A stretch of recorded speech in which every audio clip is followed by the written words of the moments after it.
Hi, this is Joseph. It is Wednesday. It's May 12th. I'm going to talk about trading reversals. I know that a lot of people try, everybody has like a different way of the way they approach things. They either try to trade reversals or they try to trade breakouts, and then they'll, have a strategy for trading maybe that trending move that develops after a breakout, little things like that. So in this case, in this scenario, what we're going to do is we're going to talk about reversals, meaning that when price approaches a significant level of support or resistance, you're going to be able to trade in the opposite direction as it reaches those levels. And it's going to be relative to the time frame that you trade, of course. If you've been trading for a while, you already know this. This happens to be a 1 hour time frame, and this is Japanese yen futures. Now, you may have heard me say this, especially on my YouTube channel. Years ago, when I first started trading, I started trading futures. And one of my key strategies was to use volume. I didn't really want to use a whole lot of indicators, but when I switched over to trade Forex, I realized that it was just tick volume, and it was tick volume that my broker would present to me. So it wasn't, as accurate a reading as I was really comfortable with, and I kept looking for more. So I ended up using certain indicators that were helping me identify some of my trades with Forex. I don't do that anymore.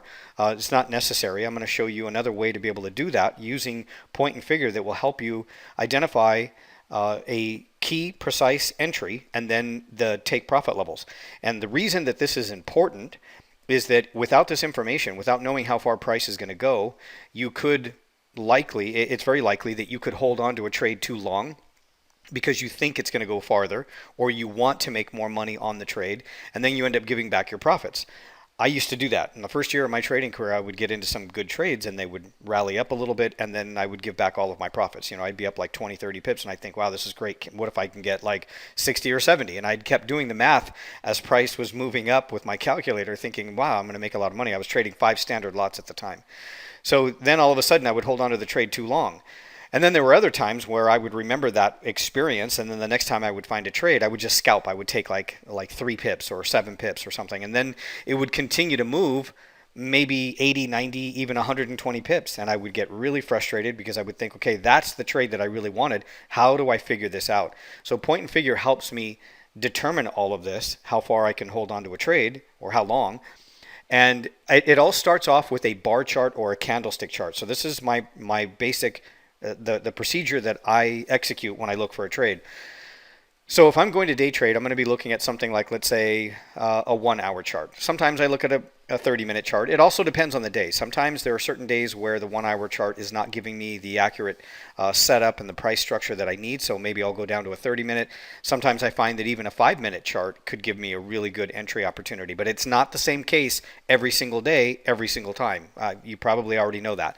So you have to move around within different time frames to find out what the market's really reacting to on that particular day. So again, this would be more or less for day trading purposes, but you could execute this strategy just the same, just on a different time frame. So that you could execute, let's say, on a daily, weekly, monthly. Let's say you don't have a lot of time, but you're going to be holding on to. This would be more like the campaign kind of trades, where we're getting into a trade, and a move like this could actually take place over the course of, let's say, 6, 7, 8 months, and you're capturing big pieces of these moves, and you're making 1,000 pips or 2,000 pips, whatever the case might be. That's also possible. You would just change the time setting. So again, a 1 hour chart, Japanese yen futures. This isn't the way you would expect when it's paired with the dollar yen. So I'm going to show you the dollar yen in just a moment. This is just Japanese yen futures. So when price is moving up on this chart, it's Japanese yen strength, and when price is moving down, it's Japanese yen weakness. That's it. It's that simple.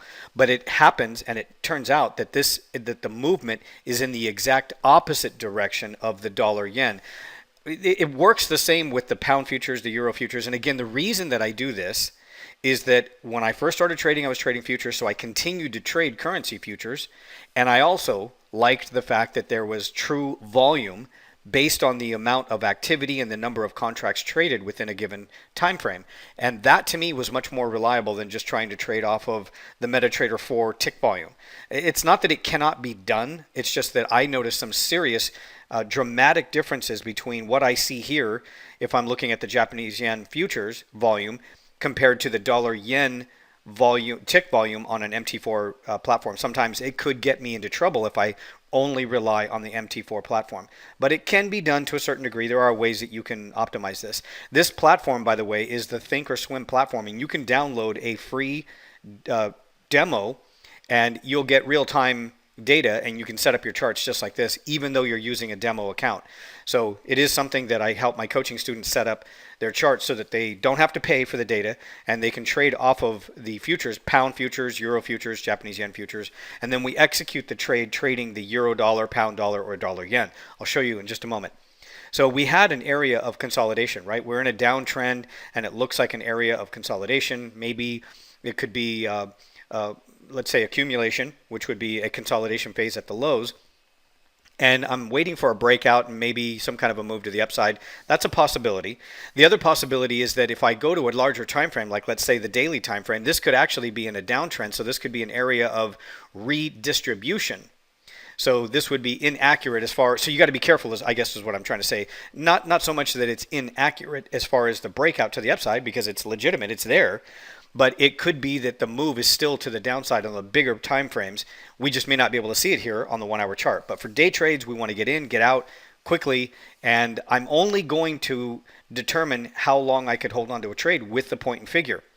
I have mentioned many times, and I get a lot of questions about this because I do say it in some of my videos, that I used to use the Fibonacci tool. So let's say with this area right here, this low and this move to the upside and then this pullback, I would use my Fibonacci tool and measure the depth of that retracement, and then I would project the extension targets as areas to take profits. And it works sometimes, but it is not effective in certain types of market conditions. Sometimes you could be using it on the wrong time frame, and you could also be trying to use the Fibonacci tool inside a consolidation, and then it's not ready to go yet. And so you may end up getting a false reading with the Fibonacci tool. So out of 20 years of my trade data, when I analyze the data, I can see that when I use the point and figure, when I use the point and figure to calculate my trades, in almost every situation they're going to be a winning trade, and I can maximize my trade. I'm going to make a lot more money on my trades because I can hold on to the trade a lot longer to a further take profit level, as opposed to just using the Fibonacci tool. So if you're used to using the Fibonacci tool and it works for you, I'm not saying don't use it. I'm not saying that it's an inferior tool. It is just not the best tool that's out there. Point and figure is much, much better, and it is very, very accurate. And if you know how to use it, you're going to be able to apply it just the same way that I'm going to show you here in a moment. And again, it is highly accurate. Almost every one of my trades is a winning trade with the point and figure versus the Fibonacci tool. Occasionally, I will get hit on a failed trade, and I can earn back the loss on the very next trade by executing just like this. Sometimes it's just maybe a false reading that I didn't detect. That would be one of the reasons why I would have a failed trade. But they're very small. The failed trades are very, very small. I don't have trades that exceed, let's say, 50 or 100 or 150 pips the way a lot of other individuals or other services will. They just, in some cases, they won't even use a stop loss. I don't do that. I always use a stop loss. I teach how to use a stop loss, but I teach you how to be able to calculate with the point and figure your 2-for-1, 3-for-1 reward to risk ratio, or even a 1-for-1. Some people don't like 1-for-1s. You can actually calculate that with the point and figure. And it's not always possible to do that with these other indicators and the Fibonacci tool. So this is my area of consolidation. We have a breakout, and then the following day, and this was actually yesterday late in the afternoon, and then rolling over to the London and then the New York session, you can see how it accelerated this move to the downside.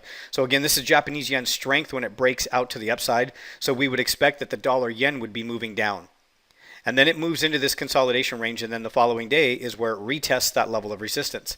So I've got a couple of options. I'm going to be looking at this to think, well, based on the range of these these bars, and then the shape of these bars, where's the open, where's the close, and then the volume levels. So we can see that there was a lot of volume coming right back into this particular move where it broke out. This was economic data, and then it starts to go sideways and we get a retest. So it did not clear that level of resistance, and we get more volume coming back into this upswing, running right into this level of resistance. That is a clue. There's a couple of different ways that it could look if it's going to print some kind of a reversal. It could, in some cases, move through and maybe close a little bit higher than that level of resistance, and there would be a lot of volume behind it. And at that point, we would look at it and think, okay, well, there was a lot of activity, a lot of momentum, a lot of participation, yet no result. There was very, very little result as far as can it exceed and break out the way it did here on this candle. This is what we're looking for. So you want to find things that are relative to the time frame that you're trading, but also within that sort of market memory mentality. That when you look at a 1 hour chart, you can only fit so much data on a 1 hour chart without compressing it to the point where you can't identify what's going on with the candlestick patterns or the bars. So in this case, you can see that there was, again, with economic data, there was a very dramatic move here and a breakout to the upside, and we're going to use that as a point of reference. So the next time we see another move like this, well, it's pretty lethargic. It's not taking out the highs. There is more volume coming in relative to anything from, let's say, the previous day. Again, this is a 1 hour chart, so this would start the beginning of a new day, and then we move into the London session, and then it starts to move down during the New York session. So there's clues here that we want to identify. I teach how to identify these clues so that you can find these turning points and trade it with confidence, and you don't hesitate. So again, it didn't close above resistance. We see more volume coming in. I'm going to open this chart up, one click, and then notice on that bar right there, it pretty much closed where it opened. Again, another signal. It is a relatively high range bar from the low to the high with more volume relative to that particular that session, I should say. So each session we get different kinds of activity, right? The London, the Asian, the New York, whatever it is, and there's going to be different. Sometimes the New York session will be really, really muted and very limited price action. Other times, maybe the London session might create a big opportunity, or the Asian. So again, we're going to find things that are relative to what we see here on this particular time frame. The 1 hour chart. So again, we see the activity, a lot more participation, a lot more volume, but it didn't go anywhere and it ultimately closed right back down. So that's a place to sit up and start paying attention. And then we wait for price to sort of roll over here at this point, and then we see volume levels coming back into the move to the downside. Now, I don't make a move and I don't decide just because of the candlestick patterns. Now, I used to trade off of candlestick patterns. When I first started trading back in 2001, I bought every book that I can get my hands on, and I would trade candlestick patterns. But the problem with that is that I would trade candlestick patterns everywhere: bullish, bearish, engulfing candles, evening stars, morning stars, all of them. And I would trade them inside of consolidation. And I wasn't really paying attention initially to waiting for price to hit a key level of resistance or support and then trade the bounce. I was too impatient. I was waiting for money. I was looking for opportunities. And I kept thinking to myself, well, the books say that on a bearish or bullish engulfing candle, it's got to go somewhere. So I would trade and execute. And I would have a trade that would just go sideways for hours. And it would go like maybe a whole day or two, maybe sometimes even 24 hours. And I was exhausted. And in some cases, I couldn't go to sleep. So I would sit there and babysit the trade. If you're doing something like this, you know exactly what I'm talking about. So there's ways to avoid that. So it's a matter of paying attention to key levels of support and resistance. And I don't want to execute a trade until something's happened at one of these key levels of support or resistance, such as it did here when it reached that breakout high and then stopped. Again, I pay attention to the amount of volume that comes in, the look of this particular bar, which is that it opened and closed. The close was pretty much where it opened. That is, again, a signal with this high wick here to the upside, indicating the kind of activity that was taking place during that 1 hour time frame, that 1 hour block of time. And then I simply wait for it to roll over. So again, the point and figure, it won't give me an entry until there is some kind of change in volatility based on the way I create and construct my point and figure chart. So it keeps me out of trouble. I don't execute the minute I see a bullish or bearish engulfing candle pattern or evening star or morning star. Even if it is inside a consolidation, I wait. So in this case, you can see that I wasn't trading inside of this range of consolidation. I waited for price to approach resistance and then waited for the outcome. Wait for the signal, wait for the clues. And then I switched over to this chart. This chart is my point and figure chart. So here you can see everything in the exact opposite direction. Remember how I was showing you in the previous chart, when price is moving down, that's Japanese yen weakness. Well, this is the dollar yen. The dollar's actually paired up here in this chart. So in order for me to see yen weakness, price needs to move up. This would be dollar strength. So remember, keep in mind that it's going to be in the exact opposite direction. That's all you got to remember. This is in the exact opposite direction. This is Japanese yen futures. No US dollar paired up on this chart. And then here is my point and figure. Again, I explained why I use the Japanese yen futures to get more clarity, more transparency on the volume levels. And then here's that same range of consolidation where we saw price break out to the upside and then create that range of consolidation. And then it went back and tested the highs one more time and then rolled over and then gave me my entry. So let's take a look at that again. Here's the high that marked, or this is actually the low, of course, but this is the high. Let's go over here back to this chart. So here's the high that I'm talking about right there. Now let's go back over and then here's the range of consolidation. So here's the range of consolidation after it hit that. There's my range of consolidation. There's the retest. Remember, I don't want to place trades inside of this choppy consolidation. I wait for it to test support or resistance. In this case, it tested support on this chart, but it was actually resistance right here. And that was that range, that bar that I was looking at. And then I wait for the rollover.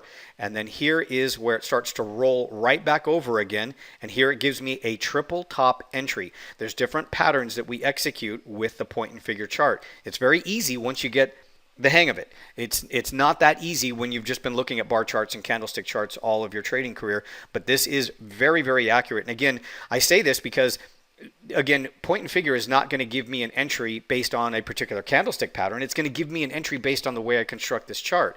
And I construct this chart in a very specific way so that everybody who uses point and figure is going to get the same results. We're going to get the same entries. We're going to get the same targets, the same counts. So we take this information right here on this phase of consolidation, and we count the number of columns, and we determine a first target, a second target, and possibly even a third target. But I want to show you how accurate this was. So here it gave me an entry at 108.69, right around the 69, 68 level. There's 68. So it gave me an entry at 108.68. And then here was my first target right here at the 109.20. And then the second target was right up here at 109.62. So there's the 62, and you'll notice how when price finally hits that target, it creates this really solidified level of resistance right there. And it stops. It doesn't go anywhere for a little while. It kind of bounces around. It's sort of an indication that it's reached its extension target. It's reached the target that point and figure has given me based on the count. And again, you can do this. You can do, and you'll come up with the same figures. You'll come up with the same entries, the same figures, and you'll notice where my stop is. Initially, after I get into the trade and I see the pullback and I see the test right here, I could put my stop perhaps just underneath that last pullback low. Sometimes they take off and then they'll bounce back and test a previous high. Either way, there's a couple of different ways to do this, but I can clearly see that my risk to reward is double. So my reward is double what my risk is. In every situation, you can always calculate what your risk to reward is, and you can decide if that's cost effective for you, if that's going to be better or more balanced in your favor to execute a trade at that time. And again, I don't see an X until there's a change in volatility where more volume, more momentum, and more activity is actually coming back into the market when it gives me that move right here, which is as it's rolling right back over just like this, and there's that test, and then it pops right back down. Again, this is Japanese yen weakness, so we would expect price here on this chart, the dollar yen, to move up, and that would be our Japanese yen weakness, which is dollar strength.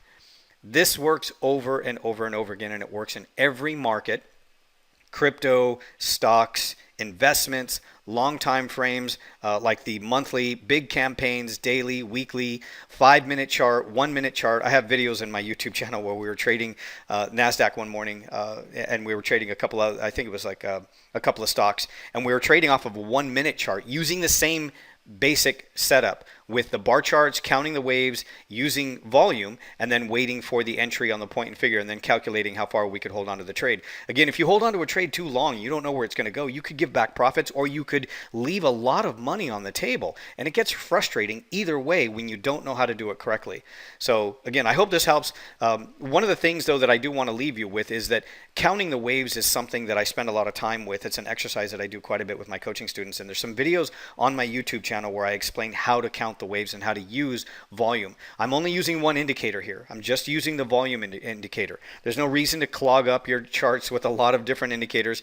Indicators can be helpful, but they're going to give you confirmation, let's say, of something that's based on supply and demand. Supply and demand is the key to the whole thing. That's what analyzing the phases of consolidation is all about, analyzing supply and demand, being able to identify the footprint of smart money so that you're able to calculate when price is likely to move out and break out and start that accelerated move. It's critical that you have that skill so that you can pick and be very specific about your entries so that you're not trading inside a consolidation all day long, 2, 3, 4, 5 trades, and you make some money and you give it back, and then you make some money and give it back. You're just finding one opportunity, and then you're making a hell of a lot of money on these trades. And it's the same thing that we do with stocks. It's the same thing I do when I trade crypto, gold, oil, silver, any indice, Forex. It works the same way. Same basic setup, same thing. It works the same way. It's awesome. You can even have these long-term trades, where you're holding on to some of these trades, let's say 6 months, 4 months, and then sometimes, in some cases, even 2 or 3 years. It really depends on the situation. It depends on what your goal is, and you can adjust all of this to suit how much time you have available to trade. Thanks for watching.